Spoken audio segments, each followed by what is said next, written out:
राष्ट्रवादी काँग्रेस पक्ष हा राज्यामध्ये आणि देशामध्ये एनडीए सरकारमध्ये सहभागी आहे. त्याच्या बाबतीत लवकरच पुढच्या युतीच्या बाबतीमध्ये निर्णय राज्य पातळीवरती होईल. स्थानिक पातळीवर देखील काही चर्चा करू आणि त्या माध्यमातून नियोजन या ठिकाणी राष्ट्रवादी काँग्रेस पक्ष हा सातत्याने इथं काम करणारा पक्ष आहे.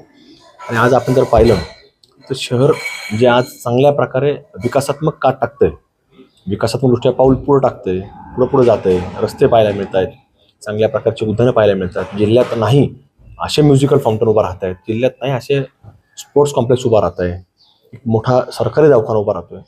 तर याच्यामुळे जनतेच्या मनामध्ये एक फार मोठं आदराचं स्थान हे सर्वसामान्य मतदारांच्या मनामध्ये निर्माण झालं आहे.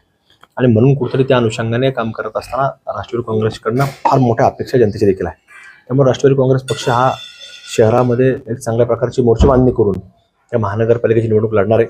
या ठिकाणचे काही माजी अध्यक्ष विजय सर असतील, अभिजित खोसे कार्याध्यक्ष असतील किंवा आताचे विद्यमान अध्यक्ष संपतदादा बारसकर असतील, ह्या अशा अनेक वेगवेगळ्या माध्यमातून ही जी काही संघटना आहे किंवा महानगरपालिकेचे सर्व आजी पदाधिकारी ह्या सगळ्यांच्या सहकार्याने एक चांगल्या प्रकारे निवडणूक ताकदीने सक्षमरित्या लढवली जाणार. आणि एक लोकांच्या प्रश्नाकरता निवडणूक कशा करता लढायची तर लोकांच्या प्रश्नाकरता.